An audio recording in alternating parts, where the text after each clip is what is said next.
बोलो सतगुरुदेव की जय। बंदी छोड़ कबीर परमेश्वर जी की जय। बंदी छोड़ गरीबदास जी महाराज जी की जय। स्वामी रामदेवानंद जी गुरु महाराज जी की जय। सर्व संतों की जय, सर्व भक्तों की जय, धर्मी पुरुषों की जय, श्री काशी धाम की जय, श्री छुडानी धाम की जय, श्री करोथा धाम की जय, श्री बरवाला धाम की जय। सत साहिब। ग्रीव नमो नमो सतपुरुष को नमस्कार गुरु की नहीं। सुर नर मुंजन साधुआ संतों सर्वस दी नहीं। सतगुरु साहेब संत सब डंडो तुम प्रणाम। आगे पीछे मध्य हुए तिनको जा कुर्बान। नराकार निर्विषम काल जाल भयभंजनम। निर्लेपम निज निर्गुणम अकल अनुबेशुंधनम। सोहम सुरति समाप्तम सकल समाना निर्तलय। उज्ज्वल हिरंबर हरदमम बेपरवा अथा है वार पार नहीं मज्जतम। ग्रीव जो सुमरह सिद्ध होई गणनायक गलता ना करो अनुग्रह सोई। पारस पद परवाना आदि गणेश मनाऊं गणनायक देवन देवा। चरण कमल लो लाऊं आदंत करूं सेवा।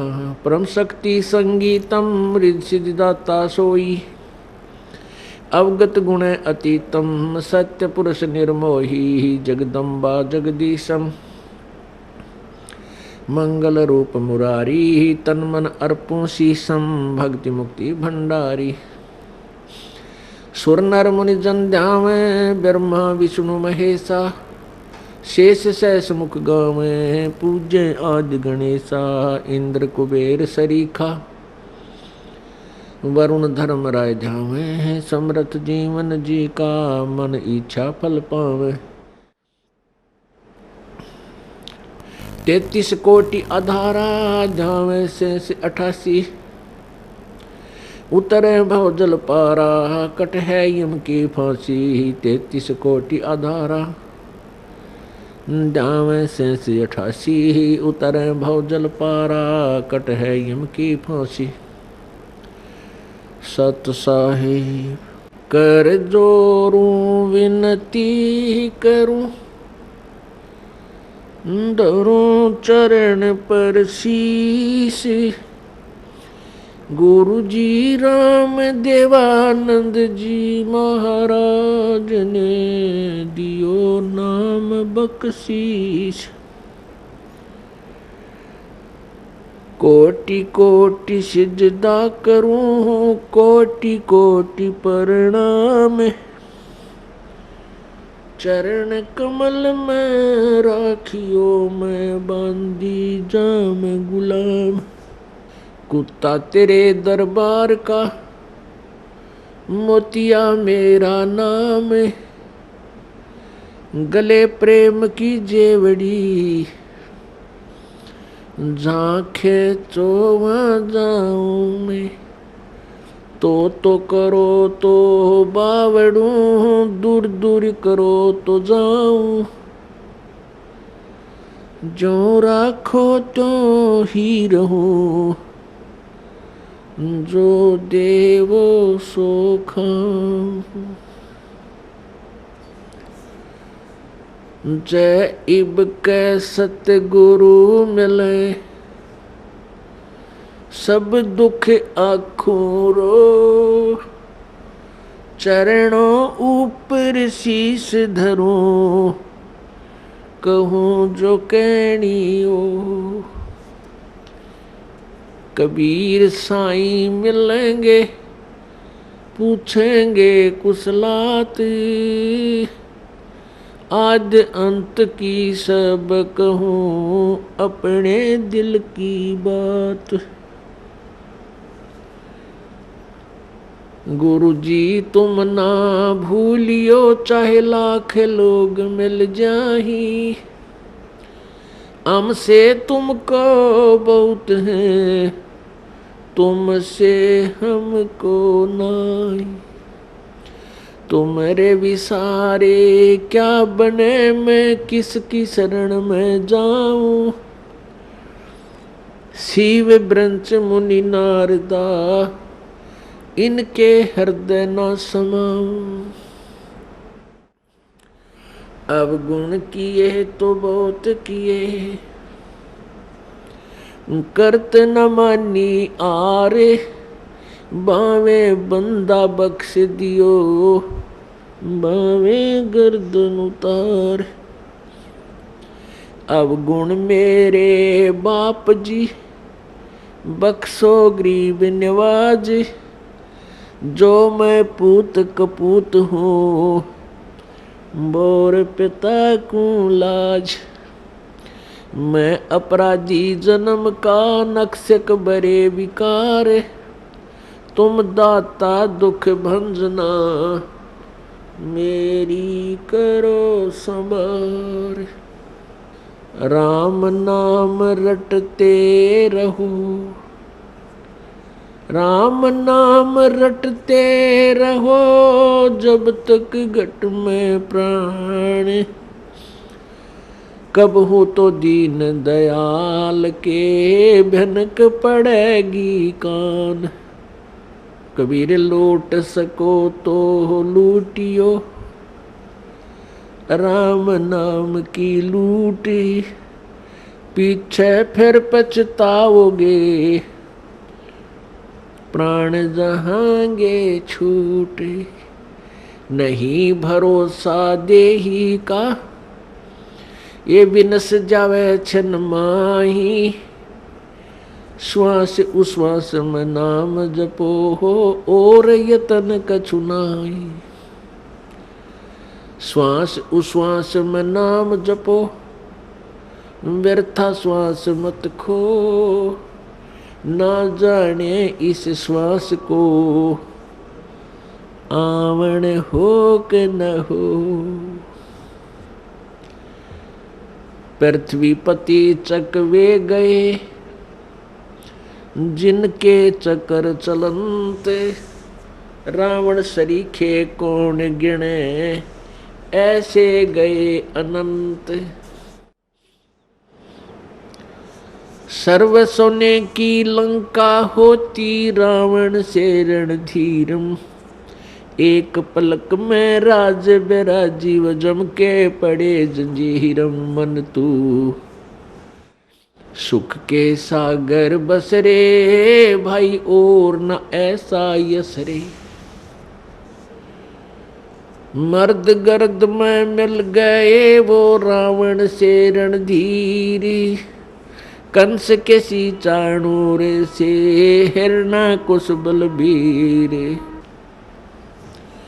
तेरी क्या बुनियाद है, तू जीव जन्म धर लेत। गरीबदास हरि नाम बिना, तेरा खाली रह जा खेत। परमपिता परमात्मा, सर्व सृष्टि रचनहार, कुल के मालिक, ये कबीर परमेश्वर हैं। ये वही परमात्मा हैं जो बनारस में, काशी में सन 1398 में प्रकट हुए थे, एक शिशु रूप धारण करके। अपने सतलोक से चलकर आए थे और लहर तारा तालाब नामक एक सरोवर में अच्छे खिले हुए विकसित कमल के फूल पर परमेश्वर पूर्ण ब्रह्म एक शिशु रूप में बनारस में विराजमान हुए थे। पुण्यात्माओं, आप और हम सभी काल के जाल में फंसे हुए हैं, और इस काल का ऐसा भयंकर जाल है, इसको परमेश्वर के अतिरिक्त कोई नहीं समझ और समझा सकता। वो परमेश्वर हम सभी आत्माओं के पिता हैं, और अपनी संतान को कोई आपत्ति कष्ट हो तो अपने पिता और माता को ही उसका दुख होता है। परमेश्वर के अंदर वो सर्व गुण हैं। तुमेव माता च पिता तुमेव, तुमेव बंधु च सखा तुमेव, तुमेव विद्या च द्रविण तुमेव, तुमेव सर्व मम देव देव। ये वो परमात्मा है जो माता और पिता और भाई सखा सभी का ये प्रॉपर रोल करता है। ये यथार्थ भाव में हमारा ये सभी नातों से संबंधित है, सभी नातों में यही खरा है। तो उसी को हमारी चिंता बनती है। हमने जो गलती की वो तो बहुत भयंकर भूल है हमारी, और उसी का परिणाम हम भोग रहे हैं। हमने क्या गलती की थी कि हम सभी आप, या कोई चींटी बना है, चाहे हाथी बना है, चाहे कोई रंक है या सेठ साहूकार या राजा बना है, ये सभी कबीर परमेश्वर की आत्माएं हैं, पूर्ण ब्रह्म के बच्चे हैं। और हमने क्या गलती की कि हम सतलोक में रहते थे। वहाँ कोई मृत्यु नहीं थी, कोई जन्म नहीं था, ना कोई रोग कष्ट शरीर को था, किसी प्रकार की कोई आपदा वहाँ नहीं आती थी, कोई अभाव नहीं था, कोई मजदूरी नहीं करनी पड़ती थी, हम बहुत सुखी थे। वहाँ हमने गलती की कि जो यहाँ का भगवान है ब्रह्म, ये ब्रह्म जो है इसको ज्योति निरंजन भी बोलते हैं, इसको काल भगवान की उपमा से भी जाना जाता है। इसने एक बदमाशी इसके मन में आई। इसने क्या किया कि अलग राज्य प्राप्त करने के लिए 70 युग तक तप किया, सतलोक में एक पैर पर खड़ा होकर। और हमने भूल क्या की, हम अपने पिता परम पिता परमेश्वर कबीर देव से मन हटाकर और इस काल भगवान को चाहने लग गए। केवल इसकी इस भक्ति को देखकर, एक पैर पर खड़ा होकर ये तपस्या कर रहा था, केवल हम इसकी इस कला पर, इस अदा पर आसक्त हो गए। और हम अपने पिता जो हमें सर्व सुख दे रहा था, ना कोई मृत्यु थी, ना किसी का बेटा मरे था, ना बेटी मरे थी, ना कोड लगे था, ना कोई किसी प्रकार की कोई आपत्ति नहीं आने देता था, उस परमात्मा को त्याग दिया क्योंकि हम सुखी गणे थे वहाँ पर। और हमें ये मालूम नहीं था कि हमें इतने कष्ट भी आ जाएंगे। अपनी नालायकी के कारण हम इस ज्योति निरंजन को चाहने लगे, और जिस परिणाम स्वरूप हम इसके जाल में फंस गए और यहाँ आगे इसके साथ में। इसने 21 ब्रह्मांड परमात्मा से तपस्या करके प्राप्त किए। ये अलग से कहानी आपको सुनाएंगे, लेकिन यहाँ जो प्रसंग चल रहा है कि हम अपनी उस नालायकी के कारण आज इस काल के साथ आगे। जब तक हमारे सतलोक के पुण्य थे तब तक तो इसने हमें रखा ऊपर के लोकों में, स्वर्ग महास्वर्ग में। और जब हमारे पुण्य खत्म होते चले गए, क्योंकि यहाँ का विधान है कि जैसे कर्म करेगा वैसे फल मिलेंगे, और पुण्य आपके होंगे। जब पुण्य क्षीण हो जाते हैं तो उसको ये यहाँ पृथ्वी पर पटक देता है। तो जब तक हमारे पुण्य थे, हमारी जेब में पैसे थे, हमारी कमाई थी, तो हम स्वर्ग रूपी होटल में वहाँ अपने मस्ती करते रहे, भगवान याद नहीं आया। और जब हम पटक दिए पृथ्वी पर, कोई कुत्ता बनाया, कोई गधा बनाया, कोई कुतिया बनाई, कोई गधी बनाई, कोई शेर, कोई पशु पक्षी जीव जंतु बनाकर यहाँ डाल दिए। और जिनके कुछ पुण्य फिर भी शेष रहे उनको मानव शरीर दिया।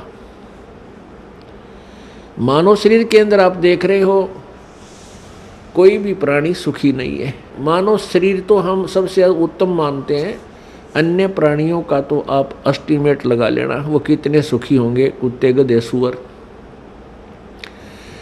मानव शरीर में भी आप और हम बिल्कुल सुखी नहीं हैं। अब हम झूठे सुख को सुख मान बैठे। परमेश्वर कहते हैं झूठे सुख को सुख कहे ये मान रहा मन मोदे, ये सकल च बिना काल कहा कुछ मुख में कुछ गोद। इस काल भगवान को श्राप लग गया, एक श्राप लगा हुआ है परमेश्वर की ओर से। इसने वहाँ एक भयंकर गलती की थी, जिसके परिणाम स्वरूप इस काल को श्राप लगा हुआ है 1 लाख मानव शरीरधारी प्राणियों का नित आहार करने का। मानव शरीरधारी प्राणियों का 1 लाख का प्रतिदिन ये ग्रास करता है, आहार करता है, खाता है। इसके लिए इसने हम सभी को यहाँ रोक रखा है, जैसे कसाई बकरे पालता है। पुण्यात्माओं, ये परमेश्वर कबीर जी द्वारा दिया गया ये ज्ञान है, ये दास आपको व्याख्या कर रहा है और ये परमात्मा का बताया हुआ है। इस पर बहुत गहराई से सोचना, इसको केवल एक कथा मत समझना। ये 100% सत्य, ये सत्य कथा है, केवल इसको दंत कथा मत मान लेना। जितना भी आप इस ज्ञान को समझते चले जाओगे, उतना ही आप गहराई से चिंतन करने में को विवश हो जाओगे। अब जैसे कसाई बकरे पालता है, उन बकरों के लिए वो बहुत व्यवस्था करता है, उनको चारा चराता है, उनको पानी पिलाता है, गर्मी सर्दी से बचाता है, उसके ऊपर कोई छान डाल देता है, कोई शेड बनाता है। तो अबोध बकरियां उस कसाई को अपना एक अच्छा मालिक मानते हैं, दयालु मालिक मानते हैं। किस दृष्टिकोण से?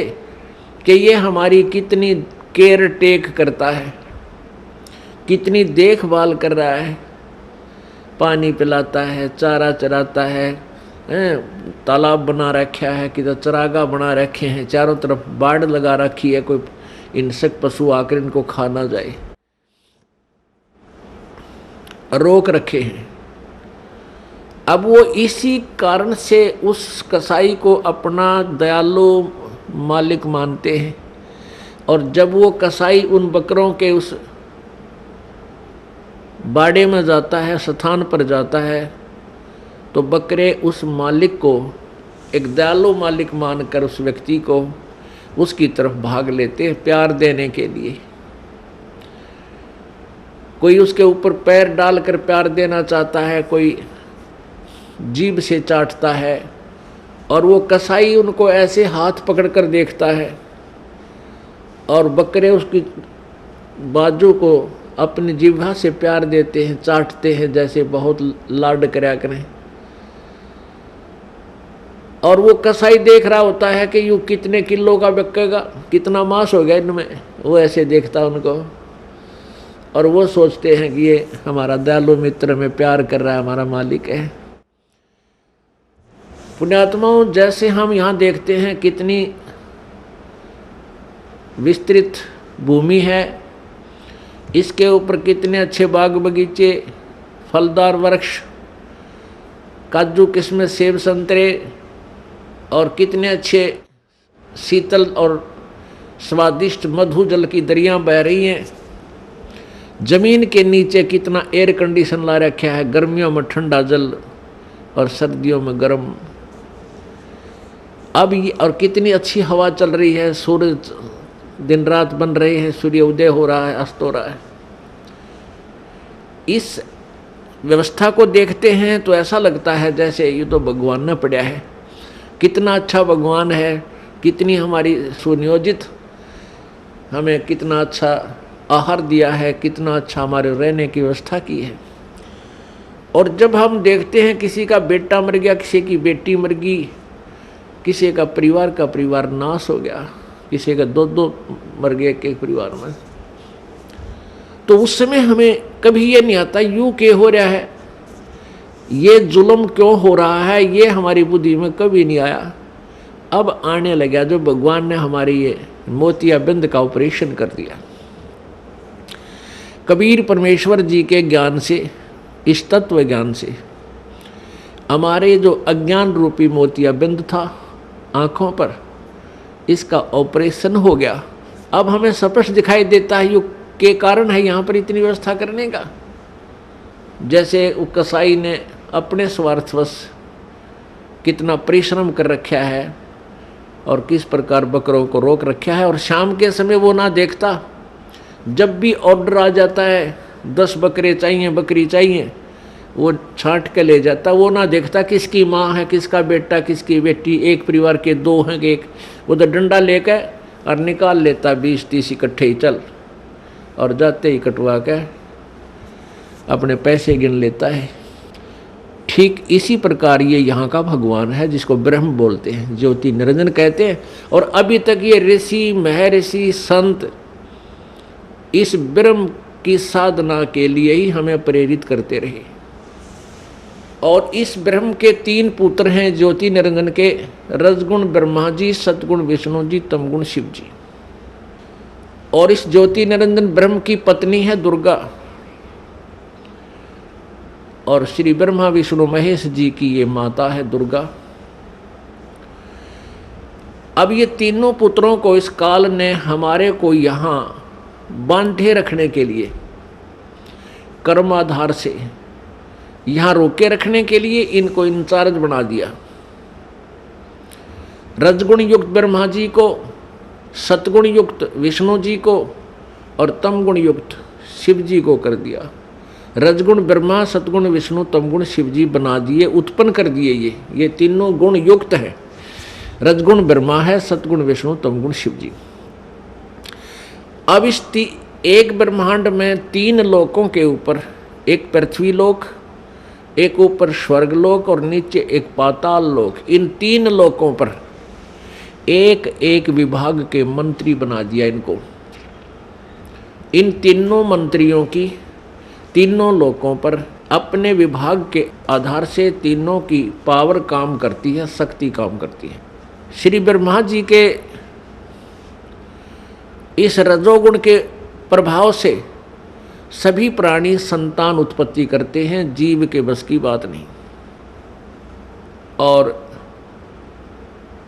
श्री विष्णु जी सतगुण, अब सतगुण के प्रभाव से हमारा एक दूसरे में मोह ममता, संपत्ति में मोह, पति पत्नी का आपस में लगाव, बच्चों में ममता, भाई बहन का प्यार, ये इतना जबरदस्त है कि हम इनसे दूर नहीं हो सकते, चाहे कितना जोर लगा लें। और तीसरा तमोगुण है, जरा सी बात पर लट्ठम लट्ठा एक दूसरे ने मार डालें, कत्लेआम कर दें। ये भगवान शिव जी के अंदर सतोगुण है, उसका प्रभाव से हम ऐसा यहाँ सब कर रहे हैं। अब जैसे एक मकान में 3 कक्ष हैं या 4 कक्ष हैं, और रसोई के अंदर छौंक लगा मिर्चों का। रसोई के अंदर तो वो मूल वस्तु है, मिर्च है, छौंक है, और उसका निराकार शक्ति ने जाकर अन्य कक्षों में बैठे व्यक्तियों को भी प्रभावित कर दिया, और उनको भी छींकें आने लग गई। उनके बस की बात नहीं उन छींकों ने वह रोक दे। तो इसी प्रकार पुण्यात्माओं, परमात्मा कबीर देव ने, कबीर साहब ने इस यथार्थ ज्ञान को हमें समझाया कि ये ऊपर तीनों भगवान रजगुण ब्रह्मा, सतगुण विष्णु, तमगुण शिव जी की अलग अलग राजधानियां हैं, अलग अलग लोक हैं। वो अपनी राजधानी में बैठकर, अपने लोक में बैठ करके वहाँ से सबको कंट्रोल करते हैं, और उनके शरीर से निकल रही वो निराकार शक्ति, जैसे ब्रह्मा जी से रजगुण शक्ति और विष्णु जी से सतगुण और शिव जी से तमगुण, वो शक्ति, वो जैसे छौंक वाली निराकार जो प्रभाव शक्ति, उनकी वो आकर के हम सभी 3 लोक के प्राणियों को अपने हिसाब से प्रभावित किए हुए, हमारे बस की बात नहीं, ये जीव के बस की बात नहीं। इसके लिए ये ऐसा क्यों किया है कि काल को 1 लाख मानव शरीरधारी प्राणी प्रतिदिन खाने को चाहिए, और उसके कारण हम यहाँ संतान उत्पत्ति करते हैं। प्रत्येक प्राणी संतान उत्पत्ति करता है, और फिर ममता आपस में, आपने देखी होगी बंदरिया अपने बच्चे को सीने से लगाए फिरती है। चिड़िया देखी होगी आपने, ये पक्षी देखे हैं, अपने मुख में आहार लाते हैं कहीं से और घोंसले में बैठे अपने बच्चों को आकर खिलाते हैं। आप बाद में खाते हैं, पहले उनको छिकाकर फिर जाते हैं। कितना प्यार है। वो बच्चे कौन से उनके बुढ़ापे में उंगली पकड़ेंगे उन पक्षियों की। चल हम तने सोचा हम एक बार बुढ़ापे में सेवा कर देंगे। बच्चे इसलिए हम पैदा कर रहे हैं, इनको इसलिए पाल रहे हैं, नहीं। बुढ़ापे में तो परमात्मा की भक्ति ही हमें सहारा देगी, जब वह बात बनेगी। अरे कलयुग के पुत्र तय तो अपने बेराजी सी सेवा करेंगे और कैसी कर रहे हैं ये आपको खूब विदित है। तो ये सब कारण क्या है? काल ने हमें यहाँ बाई फोर्स और धोखा देकर हमें यहाँ पर रखा हुआ है। अब ये कितना सुंदर शरीर हमें नजर आता है अपने शरीर की रक्षा के लिए, इसमें कोई बीमारी हो जाए या सर्दी से बचाने के लिए कितनी व्यवस्था करते हैं, और इसको बनाए रखने के लिए, जीवित रखने के लिए, इसी के लिए हम सारा दिन लगे रहें पेट भरने की खातिर। और ये क्या है? ये काल का सुनियोजित एक जाल है, षड्यंत्र है। उसके द्वारा दिया गया हमारे को मिट्टी का खिलौना है। बेटा और बेटी ये मिट्टी के खिलौने बनाकर हमारे को दे दिए और हम इनको अपना इन्हीं में उलझे हुए हैं। कल को पुत्र की मृत्यु हो जाती है, अपने हाथों फूकाते हैं, राख बन जाती है, उसकी शकल सूरत भी पहचान में नहीं आती, ये कौन था, कहाँ गया। तो ये धोखा नहीं तो क्या है? ठीक है, पुत्र ना मरे, हम खुश रहते हैं, लेकिन ये हो रहा है, सबको मालूम है। पुत्री मर जाती है, पत्नी मर जाती है, पति मर जाता है, माता पिता की मृत्यु होती है, कहाँ गए? वो राख बन जाती है। तो ये कैसा हमारे साथ धोखा किया इसने? हमारी इतनी बुद्धि छोड़ रखी है इस काल भगवान ने। जैसे भैंस का बच्चा मर जाता है, व्यापारी लोग क्या करते हैं, उस बच्चे के ऊपर की चाम को उतार लेते हैं, उतरवा लेते हैं किसी बनाने वाले से, और उसमें भूस भरवा देते हैं, और ऊपर से सिलाई करके एक पूछड़ लटकती रह जाती है उसकी दूम, और उसको उस भैंस के सामने लाकर टांग देते हैं। वह भैंस उसको अपना बच्चा मानती है, और उसको उठाकर जब चलता है तो वह भैंस उसके पीछे पीछे ऐ करती हुई और भागती रहती है। जहाँ उसको रख देता है वहीं खड़ी हो जाती है। अब उसको ये नहीं पता इसमें क्या है, ये तेरा बच्चा नहीं है। इतनी बुद्धि हम सबकी यहाँ काल भगवान ने छोड़ रखी है, और हम इन नकली साजबाज को, इस अपनी कार और कोठियों को, पुत्र पुत्रियों को, बेटा बेटियों को, और पति पत्नी को, माता पिता को, हम ओरिजिनल मान के इनमें इतना लगाव बना बैठते हैं। पुण्यात्माओं, कहने का भाव ये है कि पहले हमने इस काल के इस षड्यंत्र को समझना होगा। फिर षड्यंत्र समझ में आने के बाद फिर क्या है कि जैसे यहाँ कोई भी आपका बेटा है, बेटी है, माता है, पिता, बहन, भाई है, ये सभी अपने हैं, चाहे कोई रिश्तेदार है या बाहर वैसे कोई प्राणी है, दूर देश का है, गांव का है, कोई भी प्राणी है, ये सब अपने ही हैं। हम एक पिता की संतान हैं। अब हम यहाँ काल के जाल में फंस गए, और यहाँ की जो मर्यादा, यहाँ की व्यवस्था, यहाँ का नियम कानून ऐसा है,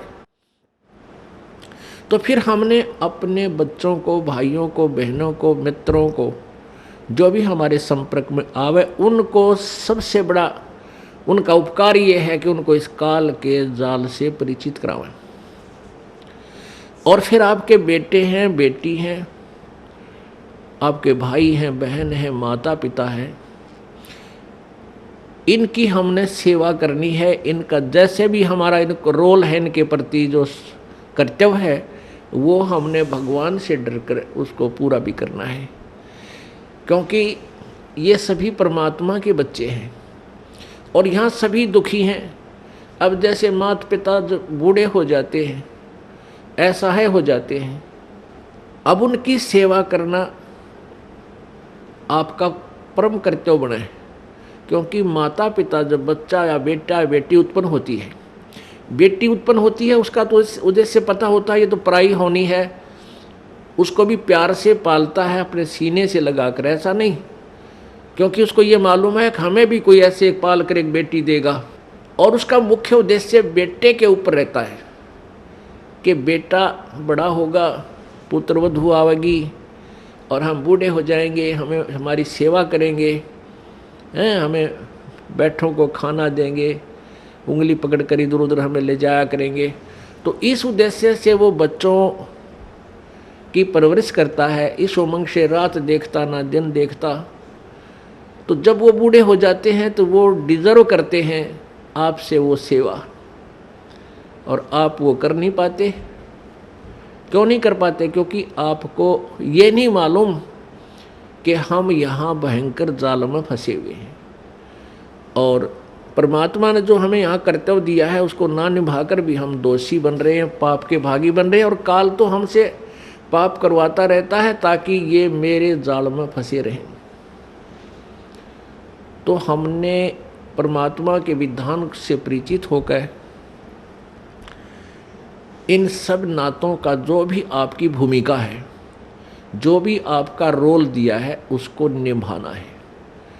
बच्चों का पालन पोषण भी आपने बड़ी प्यार से करना है, ऐसे ढंग से करना है कि मालिक के बच्चे हैं, और माता पिता भी मालिक के बच्चे हैं। आपकी ड्यूटी है बुढ़ापे में इनकी सेवा करना, इनको प्यार दे। बूढ़ा आदमी प्यार का भूखा होता है, प्यार तो बोल पड़े बस उसने, वो भूखा भी रह जाएगा। उसको पता है कि तेरी सटेज ऐसी होगी, जो मिल जाए वो खा ले, चुप करके नखरे मत करे। और नहीं करते हैं जो समझदार होते हैं, तो उनको प्यार से ही बोल पड़ो, इतना ही काफ़ी होता है। कोई वस्तु की चाह करते हैं तो तुरंत हाँ अवश्य करेंगे, माता पिताजी अभी करते हैं, चाहे 2 दिन लेट भी हो जाए पर बोला राजी, इतने में खुश हो जाया करें। और जब बच्चे हैं आपके, तो बच्चों का भी आपने पालन पोषण करना इस दृष्टिकोण से चाहिए कि तेरे ये भगवान के बालक हैं, उस सच्चे मालिक के बच्चे हैं, और हमारी ड्यूटी दे दी, हम इनके सेवक हैं। जैसे एक नौकरानी रखी जाती है, घर पे नौकरानी रखी जाती है, और उसकी ड्यूटी लगा दी कि इस पुत्र की या पुत्री की, बेटा और बेटी है मेरी, उस मालिक ने नौकर रख ली और इनकी ड्यूटी लगा दी, उनका पैसा दे दिया कि ये इनका सामान है, ये इसको खाना खिलाना है, कपड़े पहनाने हैं, इस प्रकार इनको नहलाना धोना है, और स्कूल छोड़ के आना है, विद्यालय ले जाना है और लाना है। अब वो बहन, वो नौकरानी या नौकर उस मालिक के बच्चे जान के उन बच्चों की अपने बच्चों से भी ज़्यादा केयर टेक करता है। और जब उसको निकाल दिया जाता है, नौकरी से निकाल दिया जाता है, तो मुड़ के नहीं देखता फिर उन बच्चों की तरफ। और जब तक वो नौकर रहता है, उनकी सेवा की ड्यूटी है, वो बहुत चिंतित रहता है कि मालिक गुस्सा ना हो जा, इनकी कोई सेवा में फर्क रह जा, कोई कमी ना आ जाए, त्रुटि ना रहे। एक समय ये दास सर्विस करता था जब जेई की पोस्ट पे, जहाँ हमारा कार्यालय था उससे 2 मकान छोड़कर एक बड़े साहूकार सेठ का मकान था। उसकी एक बेटी थी, वो ज़्यादा से ज़्यादा 8-7 वर्ष की होगी, 1ली या 2वीं कक्षा में वो पढ़ती थी। और उस लड़की का विद्यालय वहाँ से ज़्यादा 1000 फुट होगा, 1000-1500 फुट की दूरी पर था। तो उस मालिक ने उस बेटी के लिए कोई साधन नहीं लगा रखा था, कोई रिक्शा वगैरह नहीं ला रखी थी, थोड़ी दूरी पर था।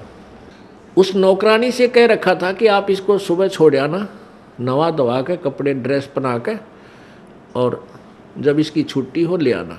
वो उसको ऐसे ही प्रतिदिन लेकर जाती थी, और छुट्टी होते ही उसको ले आती थी, पैदल ही लाती थी। गर्मियों के दिन, ये मई का महीना, उसने एक छोटी सी छाता ले रखा उस नौकरानी ने, स्वयं तो धूप में, और उस छोटी सी बच्ची के ऊपर छाता लिए हुए, और वो धूप में आ रही है, उस बच्ची पर, मालिक की बेटी पर छाता किए हुए है और लेकर आ रही है। यानी इतनी सेवा, इतनी अपने पंचुअल थी अपनी सेवा में। और जब उसको नौकरी से निकाल दिया, फिर उसने उधर झांक कर भी नहीं देखा कि मेरी ड्यूटी अभी तक थी और इतना कर्तव्य था, ये मैंने ठीक निभाया। तो पुण्यात्माओं, इसी प्रकार आपके बच्चे हैं, बेटा बेटी हैं, ये प्रभु के बच्चे हैं, आपको इनका सेवक लगा रखा है। इस दृष्टिकोण से इनका पूरा कर्तव्य करो। अपने कर्तव्य कर्म को करते हुए प्रभु की याद भूल नहीं पड़नी चाहिए।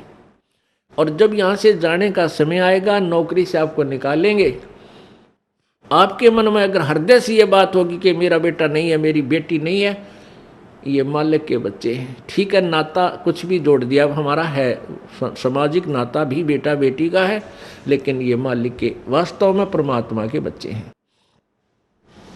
और जब हम चलेंगे यहाँ से छोड़कर, तो हमारी ममता इनमें नहीं हो सकती।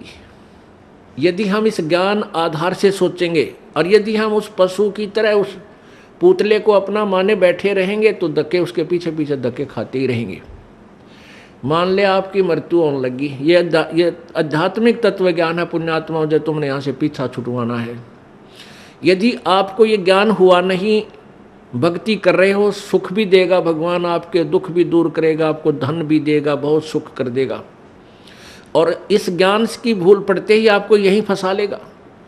आपकी मृत्यु होने लगी, आपके पास कोई बेटा या बेटी आकर रोने लग जाएगा, आपकी ममता उसके उधर फंस जाएगी। क्या होगा मेरे बच्चे का, कौन संभालेगा इसको? और फिर मृत्यु होगी तो आपकी आस्था उस बेटा या बेटी में रह गई। मृत्यु होकर के फिर वहीं कुतिया आकर बन जा मनमाने उसी गली में, या कुत्ता बन गया, उड़े सैर सपट्टे करता रहेगा। फिर बेटे भी ना मिलने, ना बेटियां दौड़ बैठ सकता। एक परिवार ने खीर बनाई थी, खीर का पात्र था, उसमें सर्फ पड़ गया, पड़ते ही वो मर गया, अंदर बैठ गया नीचे। वहाँ उनकी एक पालतू कुत्ती थी, मतलब जैसे वह वैसे पाली हुई नहीं थी, गली में घूमती फिरती, आ जाती, बैठ जाती, उसको रोटी राटी डाल देती, वो वहाँ बैठ जाती थी। तो उसने क्या किया, वो सारी खीर पंजे के साथ खिंडा दी, वह डाल दी, नीचे डाल दी। उधर से घरवाला ने देखा कि इसने तो भाई कमाल कर दिया, आज तक ये ऐसी गलती नहीं करती थी, आज तक इसने बड़े बड़ाए भोजन का नाश कर दिया। उसका तुम्हारा लठ, वह तो गई ट्या ट्या करती। फिर वो खीर को संभालने लगे, बाहर नीचे पड़ी थी, वो तो पड़ी थी, अंदर झांक कर देखा उसमें कितनी बच रही है, उसमें काला सांप, सर्प अंदर पड़ा। और फिर उस पूरे परिवार ने खुशी मनाई को हो, इस कुतिया ने तो हमारा परिवार बचा दिया। फिर उसने लियाओ पकड़ कर, वो आगे न बाजा के डर लठ लग गया। फिर किसी से पूछा, भाई ये कोई वैसे ही कोई मौत होती है? एक व्यक्ति आ गया जो थोड़ी बहुत भविष्य की या बैक की जाने था, उससे पूछने लग गया कि ये क्या कारण है, इसने आदमी भी नहीं कर सकता, ऐसा काम कर दिया इस कुतिया ने। तो उसने बताया तेरी दादी थी, या तेरी दादी थी पहले हैं, और इसकी आस्था भैया मरन लगी जब थारे में रहेगी, या कुतिया बन गई। और अच्छी पुण्यात्मा थी, पहले भी दयालु थी, और जो तुरंत मनुष्य जोनी से पशु जोनी में आता है, उसमें थोड़ी बहुत लक्षण अच्छे होते हैं। जैसे कई कुत्ते हैं बड़े समझदार, मनुष्यों की तरह ही सारे काम कर देते हैं, वो तुरंत मनुष्य जोनी से आए हुए होते हैं। तो पुण्यात्मा, फिर आप वहाँ कुत्ते बन का बैठोगे। तो अध्यात्म, यदि आपने इस विद्यालय में प्रवेश पाया है, पहले इसका उद्देश्य समझ लेना। इस विद्यालय का उद्देश्य है आपका यहाँ जन्म मृत्यु से सदा के लिए झंझट छुटवा देना, और सतलोक में वहाँ भेज देना जहाँ कभी दुख नहीं, कभी मृत्यु नहीं, कोई रोग नहीं, कोई कोढ़ नहीं, कोई आपदा नहीं आती, किसी चीज़ का अभाव नहीं, जहाँ हम पहले रहते थे। अब जब तक आप मालिक के चरणों में रहोगे तो यहाँ का सुख तो आपको मिलेगा। आपके भाग्य में ना होगा तो भी दाता आपको देगा। ये दयालु है, ये समर्थ है, इसके पास फुल पावर है। और फिर आपकी मृत्यु तो होगी, क्योंकि यहाँ तो कोई रह ही नहीं सकता। इस मिट्टी के खिलौनों में कितने दिन रह सकता है? हजार हजार वर्ष तक भी रह जीवित रह कर देख लिया ऋषियों ने अपनी अटकलों से, आखिर में फिर मृत्यु हुई। यहाँ तो मृत्यु होगी। वो दिन तो डेफिनेटली आओगा जिस दिन आपने यहाँ छोड़ना ही पड़ेगा, चाहे कितना काम रह रहा हो। आज जो स्थिति आपकी है, यदि आप इसको अभी से सेट करके चलोगे कि परमात्मा आपकी इच्छा कभी ले चलियो, यदि आपने मोक्ष उद्देश्य रखना है, उसमें फिर अग्रम अग्रम नहीं रखनी कि यूँ काम रह गया, ऐसा नहीं हुआ, भगवान इतना और हो जाता फिर काम बढ़े, नहीं। चाहे कभी कहे परमात्मा, चालन की तैयारी करनी पड़ेगी आपने। तो आपने यहाँ से तो जाना ही पड़ेगा। यदि आप श्रद्धा नहीं हटाओगे, यहाँ से आस्था नहीं हटाओगे, तो भी मृत्यु होगी, तो यहीं आ जाओगे। इस ज्ञान को आधार बना के और परमात्मा को साक्षी रख के जब भी चालन की तैयारी आवे, किसी समय आ जा, सहर्ष चल पड़े कि कभी ना कभी तो पीछा यहाँ से छुटवाना ही पड़ेगा। मान लीजिए आप परमात्मा के मार्ग पर लगे हुए हो और आपके साथ कोई ऐसी घटना, वैसे तो मालिक घटना नहीं देता जल्दी सी, वो भी आपकी कोई त्रुटि होगी या परमात्मा की कोई और रजा होगी, उसमें वो आपके हित में ही होगी। जैसे जिसको हम अकाल मौत कहते हैं, तो यहाँ पहले तो अकाल मौत आपकी होगी नहीं, और होगी तो घनी आपके ऊपर मेहर होगी, कोई विशेष कृपा होगी, या आपका नाम टूट चुका हो। प्रथम तो अकाल मृत्यु होगी नहीं इस मालिक के चरणों माने के बाद। इसके हाथ में है मासा घटे ना चल बढ़े, विधना लिखे जो लेख, और सच्चा सतगुरु मेट कर ऊपर मार दे मेख। ये वो परमात्मा है जिस लिखे हुए लेख को, प्रारब्ध को कोई भी चेंज नहीं कर सकता। ये परमेश्वर कबीर देव उसको चेंज कर सकता है, उस भाग्य को बदल सकता है। तो ये तो उसके साथ होगा जो हृदय से, तन मन धन से कोई मर्यादा भंग नहीं करता है, प्रभु के चरणों में लगा हुआ है। और दूसरे जो परमात्मा के चरणों में लगे हुए हैं और परमात्मा की कुछ और रजा है कि कई कारण हो जाते हैं पुण्यात्माओं, तो उसको ऐसे अकाल मौत, वो स्वयं ही अकाल मौत मृत्यु करेगा उसकी, और तुरंत ही उसको दूसरा जीवन देकर पार करेगा। वो उसने अपनी आत्मा को देखना है। हम तो अपना स्वार्थ देखें। जैसे किसी की माँ मर जा, चाहे 70 साल की हो रही है, तो याद आवे है कि भाई पाछी बालक खिलाओ थी, पोत्या ने राजी रखे थी, घर की रुखाड़ करे थी, ये बना मरे तो बढ़िया है। तो हम तो अपने स्वार्थ ने कर रहे हैं। जय उस माता जी का हो जा बीमारी, कोई रोग हो जा, 10 लाख जा, खाट पे लेट जाओ, तो हफ्ते अंदर हाथ जोड़ लेंगे सारे, है भगवान माँ की माटी उसंगवा ले, परमात्मा इसने उठा दे। तो कहने का भाव ये है कि यदि परमात्मा किसी भी समय पर अपने सच्चे भक्त लगा हुआ ठीक है और उसको ऐसी कोई घटना करता है, ऐसी कोई घटना होती है अकाल मृत्यु की, 2 कारण से होगी। या तो आपका नाम खंड हो चुका है, उसने आपको काल ले गया, या परमात्मा अपने हिसाब से वहाँ से तुरंत दूसरा जन्म देकर आपको पार करेगा। अपने आत्मा, हम जैसे दीर्घ रोग है हमारे को जन्म और मृत्यु का एक दीर्घ रोग है, ये कैंसर हो रही है। ये प्रभु का हॉस्पिटल है, ये सतलोक आश्रम बरवाला एंड करो था। जब आप इस हॉस्पिटल में प्रवेश पा लेते हो और आपने उद्देश्य ये होना चाहिए कि मैं इस रोग से मुक्ति पाऊं, तो यहाँ फिर डॉक्टर ने देखना है। जैसे डॉक्टर के पास आप चले गए, आप भयंकर रोगी हैं, फिर डॉक्टर ने ही करना है जो करना है, मरीज की नहीं चलती। वहाँ पर मरीज की कोई राय नहीं ली जाएगी। डॉक्टर जब चाहोगा इंजेक्शन लाओगा, जब चाहो उसका एक्सरे करेगा, जब उसकी रिपोर्ट लेगा, ब्लड चेक करेगा, ग्लूकोज चढ़ावेगा, इंजेक्शन लगाएगा, और हो सकता है किसी कारण से टांग भी काटनी पड़ जा जीवन बचाने के लिए, तो वो टांग भी काटेगा। तो वहाँ मरीज अपनी नहीं चलाता है, वो करबद्ध रहता है। और डॉक्टर को समर्पण कर देता है कि जो आपको ठीक लगे वही करना। तो यहाँ आने के बाद आपने अपना अगर जन्म मरण का रोग कटवाना है तो परमात्मा डॉक्टर हैं, कबीर भगवान हमारे, इस दास को आपका कंपाउंडर छोड़ रखा है।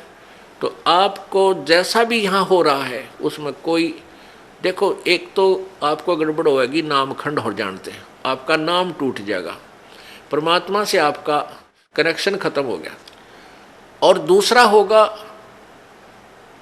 मालिक करेगा, तो उसमें फिर अगरम मगरम नहीं होनी चाहिए, ऐसा क्यों हो गया, ऐसा नहीं होना चाहिए था।